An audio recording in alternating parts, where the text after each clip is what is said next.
মেয়েটি চোর বলে অপদস্থ করেছিল, তাকেই কিনা যমদূতের মুখ থেকে ফিরিয়ে আনল লাজু। কিন্তু এই সাহসিকতার পুরস্কার হিসেবে লাজুর ভাগ্যে কি জুটল জানেন? কলেজের মঞ্চে যখন সবার হাততালি, ঠিক তখনই ভিড়ের আড়ালে লুকিয়ে কোনো রহস্যময় ব্যক্তি সবটা দেখছিল। জানতে হলে ভিডিওটি একদম শেষ পর্যন্ত দেখুন। অনুভবের গর্বিত চাহনি আর লাজুর দৃপ্ত কণ্ঠস্বর যখন মিলনায়তন জুড়ে প্রতিধ্বনিত হচ্ছিল, তখন এক অদ্ভুত স্তব্ধতা নেমে আসে পুরো হলে। লাজুর সাহসিকতার এই স্বীকৃতি কেবল তাকে সম্মানিত করেনি, বরং মেডিকেল কলেজের প্রতিটি ছাত্রীর মনে এক নতুন শক্তির সঞ্চার করেছে। অনুষ্ঠানের শেষে ম্যাডাম লাজুকে জড়িয়ে ধরে বলেন, আজ তুমি কেবল একজন ছাত্রী নও, বরং সমাজের আদর্শ হয়ে উঠেছ। অনুষ্ঠান শেষ করে যখন সবাই একে একে বেরিয়ে যাচ্ছিল, তখন অনুভব ভিড়ের আড়ালে নিজেকে লুকিয়ে রাখার চেষ্টা করে, কিন্তু লাজুর তীক্ষ্ণ নজর এড়ায়নি সে। ভিড়ের মাঝে অনুভবের উজ্জ্বল চোখ দুটো ঠিকই চিনে ফেলে।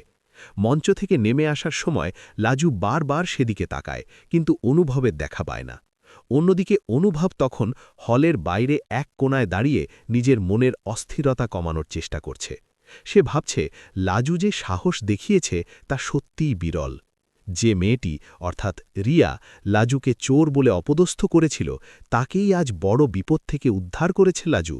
এই উদারতা দেখে অনুভবের মনে লাজুর প্রতি শ্রদ্ধা ও ভালোবাসা আরও বেড়ে যায়। কিছুক্ষণ পর লাজু যখন কলেজের গেটের সামনে আসে, তখন সেখানে অনুভবকে দাঁড়িয়ে থাকতে দেখে। লাজু মৃদু হেসে কাছে গিয়ে দাঁড়ায় আর বলে, তুমি এখানে কতক্ষণ ধরে আছো? অনুভব লাজুকে দেখে কিছুটা অপ্রস্তুত হয়ে হাসে এবং বলে, তোমার সাহসিকতার পুরস্কার দেখা থেকে নিজেকে বঞ্চিত করতে পারলাম না লাজু। আজ তুমি যা করেছ তা হয়তো অন্য কেউ সাহস পেত না। লাজু মাথা নিচু করে বলে, আমি কেবল আমার কর্তব্য পালন করেছি। কাউকে বিপদ থেকে উদ্ধার করা তো কোনো বীরত্ব নয়, বরং ওটাই মনুষ্যত্ব। অনুভব বলে, কিন্তু ওই মেয়েটি তো তোমার সাথে খারাপ ব্যবহার করেছিল। লাজু তখন শান্ত গলায় উত্তর দেয়, অন্যায় যে করে আর অন্যায় যে সহ্য করে, উভয়েই সমান অপরাধী। আমি চেয়েছি ব্ল্যাকমেলার যেন আর কোনো মেয়ের জীবন নষ্ট করতে না পারে, তাই পুলিশের সাহায্য নিয়েছি। এতে রিয়া বেঁচে গেছে, এটাই আমার বড় পাওনা। অনুভব মুগ্ধ হয়ে তাকিয়ে থাকে লাজুর দিকে।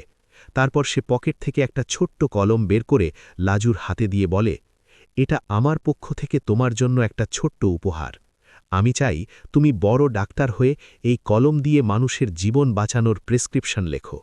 লাজু আবেগপ্রবণ হয়ে পড়ে আর কলমটি হাতে নেয়। ঠিক সেই মুহূর্তে সেখানে রিয়ার আগমন ঘটে। রিয়া কাঁদতে কাঁদতে লাজুর পা জড়িয়ে ধরে ক্ষমা চায় এবং বলে, লাজু, আমাকে ক্ষমা করে দাও, আমি তোমাকে চিনতে ভুল করেছিলাম। তুমি না থাকলে আজ আমার জীবনটা শেষ হয়ে যেত। লাজু রিয়াকে টেনে তোলে এবং বলে, কেঁদো না রিয়া, আমরা সবাই মানুষ, আর মানুষই ভুল করে। আজ থেকে আমরা বন্ধু। এই দৃশ্য দেখে কলেজের অন্যান্য শিক্ষার্থীরাও এগিয়ে আসে এবং সবাই লাজুকে ঘিরে আনন্দ করতে থাকে। অনুভব একটু দূরে দাঁড়িয়ে মুচকি হাসে। সে জানে লাজু কেবল একজন ভালো ছাত্রী নয়, সে এক বিশাল হৃদয়ের অধিকারী। অন্যদিকে গল্পের মোড় অন্যদিকে ঘুরে যায় যখন সেই ব্ল্যাকমেলারের দলবল জেল থেকে ছাড়া পাওয়ার ষড়যন্ত্র শুরু করে। তারা লাজুর ওপর প্রতিশোধ নেওয়ার পরিকল্পনা করতে থাকে, কিন্তু অনুভব মনে মনে ঠিক করে সে ছায়ার মতো লাজুর পাশে থাকবে এবং তাকে সব বিপদ থেকে আগলে রাখবে। এইভাবেই লাজু ও অনুভবের সম্পর্কের এক নতুন অধ্যায় শুরু হয়, যেখানে সাহসিকতা আর ভালোবাসার এক অপূর্ব মেলবন্ধন ফুটে ওঠে। আগামী দিনে লাজু কি পারবে এই অন্ধকার শক্তির মোকাবিলা করতে, নাকি অনুভবেও ভালোবাসা তাকে এক নতুন পথের দিশা দেখাবে, তা জানতে হলে আমাদের সাথেই থাকতে হবে।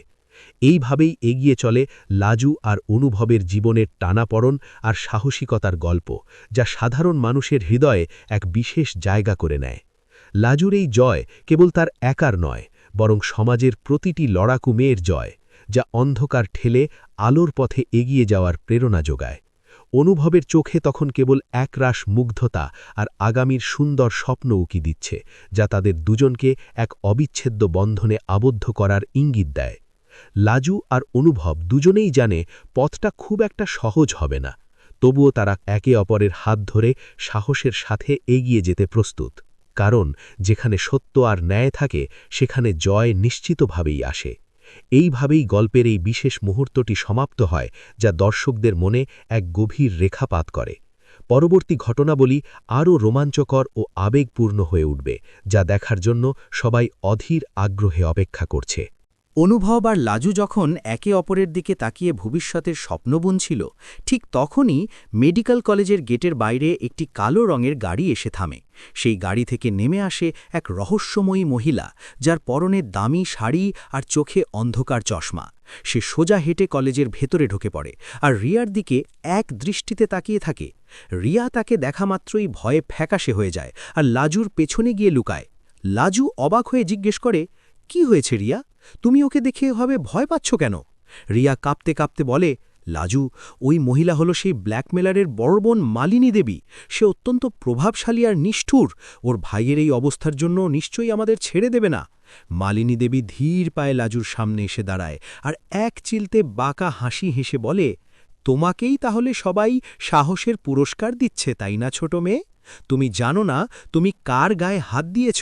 আমার ভাইকে পুলিশে দিয়ে তুমি নিজের জন্য কত বড় বিপদ ডেকে এনেছ তা খুব শীঘ্রই বুঝতে পারবে। অনুভব সাথে সাথে লাজুর সামনে এসে দাঁড়ায় আর তেজস্বী গলায় বলে, হুমকি দেওয়া বন্ধ করুন। আইন নিজের কাজ করেছে। আপনার ভাই অপরাধী ছিল, তাই সে আজ শ্রীঘরে। লাজুর কোনো দোষ নেই। মালিনী দেবী হো হো করে হেসে ওঠে আর বলে, আইন তো আমার হাতের পুতুল। কাল সকালেই দেখবে আমার ভাই বুক ফুলিয়ে জেল থেকে বেরিয়ে আসছে, আর তখন শুরু হবে আসল খেলা। এই বলে সে গটগট করে সেখান থেকে চলে যায়। লাজু কিছুটা চিন্তিত হয়ে পড়ে, কিন্তু অনুভব তার হাত শক্ত করে ধরে বলে, ভয় পেও না লাজু, আমি থাকতে তোমার কোনো ক্ষতি হতে দেব না। ওই দিন রাতে লাজু হোস্টেলে ফিরে বারবার মালিনী দেবীর কথাগুলো ভাবছিল। তার মনে হচ্ছিল বড় কোনো ঝড় আসতে চলেছে। ঠিক পরের দিন সকালে কলেজে পৌঁছতেই লাজু দেখতে পায় চারিদিকে শোরগোল পড়ে গেছে। নোটিশ বোর্ডে টাঙানো হয়েছে যে লাজুর বিরুদ্ধে রিয়াকে হেনস্থা করার এক মিথ্যে অভিযোগ জমা পড়েছে, আর সেই অভিযোগ করেছে খোদ রিয়া। লাজু বিশ্বাস করতে পারছিল না যে মেয়েটিকে সে কাল বাঁচাল, সে কি করে এমন কাজ করতে পারে। সে দৌড়ে রিয়ার কাছে যায়, কিন্তু রিয়া তার সাথে কথা না বলে মুখ ঘুরিয়ে চলে যায়। আসলে মালিনী দেবী রিয়ার পরিবারকে প্রাণে মেরে ফেলার হুমকি দিয়ে তাকে দিয়ে এই মিথ্যে বয়ান লিখিয়ে নিয়েছে। লাজু একা হয়ে পড়ে। কলেজের বাকি ছাত্রীরাও তাকে বাঁকা চোখে দেখতে শুরু করে। ম্যাডামও লাজুকে ডেকে বলেন, লাজু, তোমার ওপর আমাদের অনেক ভরসা ছিল, কিন্তু এই অভিযোগ যদি সত্যি হয় তবে তোমাকে কলেজ থেকে বহিষ্কার করা হতে পারে। লাজু কাঁদতে কাঁদতে বারান্দায় এসে দাঁড়ায়। তার মনে হচ্ছিল সব শেষ হয়ে গেল। ঠিক তখনই অনুভব সেখানে এসে উপস্থিত হয়। অনুভবের হাতে ছিল একটি ছোট ভয়েস রেকর্ডার। সে লাজুকে বলে, কেঁদো না লাজু, আমি জানতাম এমন কিছু হতে পারে, তাই কাল রাতে যখন মালিনী দেবীর রিয়ার বাড়িতে গিয়েছিল তখন আমি পিছু নিয়েছিলাম আর তাদের সব কথোপকথন রেকর্ড করে ফেলেছি। এই রেকর্ডিং প্রমাণ করে দেবে যে রিয়াকে জোর করে এসব বলানো হচ্ছে। লাজুর চোখে আশার আলো ফুটে ওঠে। তারা দুজনে মিলে সেই রেকর্ড নিয়ে সোজা প্রিন্সিপালের ঘরে যায়। সেখানে মালিনী দেবীও উপস্থিত ছিল, নিজের প্রভাব খাটানোর জন্য। অনুভব শান্তভাবে রেকর্ডারটি চালু করে দেয়, যেখানে পরিষ্কার শোনা যায় মালিনী দেবী রিয়াকে হুমকি দিচ্ছে। মালিনী দেবীর মুখ চূর্ণ হয়ে যায়। প্রিন্সিপাল সাথে সাথে পুলিশে খবর দেন আর মালিনী দেবীকে সেখান থেকে অপদস্থ হয়ে বেরিয়ে যেতে হয়। রিয়ার ভুল ভেঙে যায়। সে সবার সামনে লাজুর কাছে ক্ষমা চায় আর বলে, লাজু, আমি খুব দুর্বল হয়ে পড়েছিলাম, আমাকে ক্ষমা করে দাও। লাজু তাকে জড়িয়ে ধরে বলে, বন্ধুত্বের উপর বিশ্বাস হারিও না রিয়া, আমরা একসাথে লড়ব। এই ঘটনার পর লাজুর সম্মান আরও বেড়ে যায়। অনুভব লাজুকে বলে, দেখলে তো, সত্যের জয় সব সময় হয়। লাজু মুচকি হেসে বলে, তোমার সাহায্য ছাড়া এটা সম্ভব হতো না অনুভব। অনুভব তখন লাজুর চোখের দিকে তাকিয়ে বলে, আমি সব সময় তোমার পাশে ছায়া হয়ে থাকব লাজু, সে জীবন বাঁচাতে হোক কিংবা শত্রুর মোকাবিলা করতে। আমাদের এই লড়াই কেবল শুরু। সামনে হয়তো আরও বড় বাধা আসবে, কিন্তু আমরা হার মানব না, কারণ আমাদের সাথে আছে সাহস আর একে অপরের প্রতি অগাধ বিশ্বাস। কলেজের সেই বিকেলে সূর্যাস্তের আলো যখন লাজু আর অনুভবের মুখে এসে পড়ে, তখন মনে হয় এক নতুন ভোরের সূচনা হচ্ছে, যেখানে কেবল ভালোবাসা আর ন্যায় বিচার রাজত্ব করবে।